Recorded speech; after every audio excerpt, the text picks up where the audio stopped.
ዛሬ እንግዲህ እንደምታውቁ እዚህ የተገናኘ ነው ከወረዳ ወጣቶች ጋር በጋራ በመሆን የማስ ስፖርትን ለመስራት ነው። እንደምታውቁ በየጊዜው ማስ ስፖርት ይካሄዳል።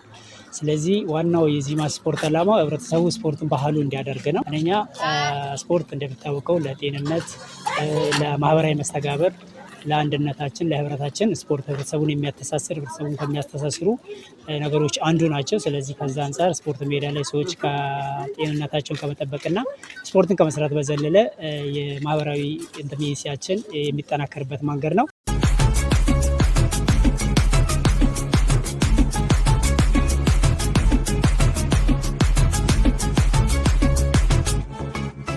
መሐመድ ኢብራሂም ይባላል። የሳሪስ አዲስ ሰፈር የእግር ኳስ አሰልጣኝ ነኝ። ዛሬ ያው በርካታ ማህበረሰብ በተገኙበት የማስ ስፖርት በአጠቃላይ ከልጆቻችን ጋር ሆነን ሰርተናል። ያ ማስ ስፖርት በምንሰራበት ጊዜ በአተነፋፈስ ስርዓት፣ የልብ ምትና የደም ዝውውራችን ይስተካከላል። ስፖርት በሳምንት 3 ቀን ማንኛውም ሰው ስፖርት በሳምንት 3 ቀን ወይ በሳምንት 5 ቀን እንቅስቃሴ ቢያደርጉ ጠቃሚ ነው ለጤናቸው። ስለዚህ ሁሉም ማህበረሰብ መጥቶ በወረዳችን በሚካሄደው የማስ ስፖርት ላይ በምናካሄድበት ጊዜ በየወሩ መጥቶ ተገኝተው እንደዚህ አይነት እንቅስቃሴዎችን ቢያደርጉ ለነሱ ያው ትርፋማ ይሆናሉ። ሐኪም ቤት ከመሄድ ጤናን ለመጠበቅ በስፖርት ብዙ ነገሮችን ማግኘት ይችላል።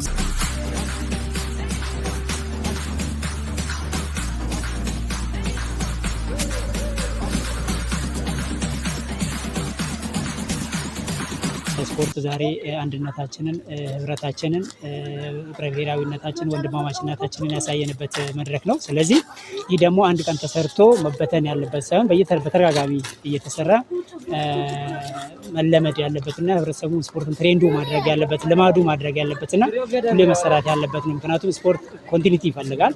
አንድ ቀን ተሰርቶ መበተን ሳይሆን በየጊዜ እየተገናኙ ለዚህ ስፖርት መስራት ያስፈልጋል። ከዛ አንፃር ነው እኛም ይሄ በህብረተሰቡ ሰርጾ ገብቶ ይህን ከለመዱ በኋላ ለማንም ቀስቃሽ ስፖርት ራሱ ፍቅር ሆኖባቸው ስፖርት ራሳቸው ቀስቃሽ ሆኖባቸው እየተነሳሱ በስፖርት እንዲሳተፉና ስፖርትን ባህላቸው ያደረጉ ህብረተሰብን ለማፍራት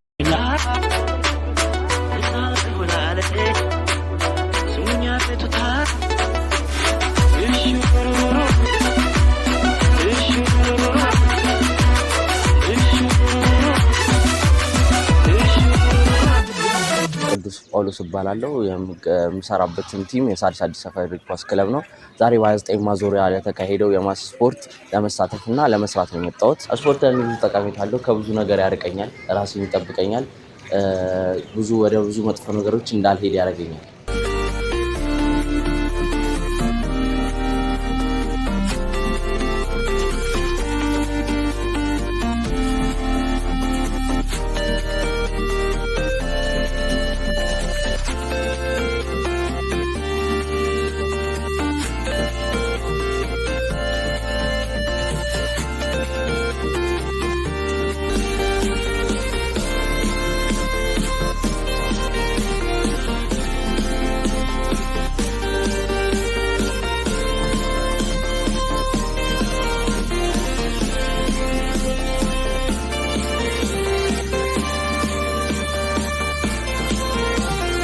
ስፖርት እንግዲህ እንደሚታወቀው አንዱ የማህበራዊ መስተጋብራችንን፣ ህብረ ብሔራዊ አንድነታችንን፣ ወንድማማችነታችንን የምናጠናክርበት አንዱ መሳሪያ ነው።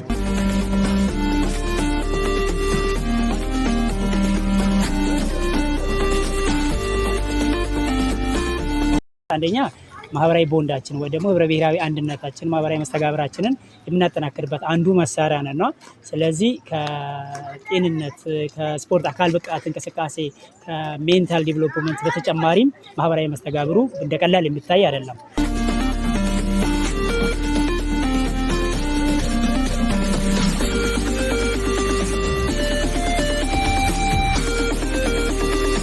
ስፖርት ፍቅር ነው፣ እውነትም ፍቅር ነው። ስለዚህ እንደዚህ አይነት ፍቅራችን የምናጠናክርበት መድረክ ስለሆነ ሁሉም ሰው በስፖርቶች እየተሳተፈ እንዲያጠናክር ምክሬን ለማስተላለፍ ፈልጋለሁ። አመሰግናለሁ።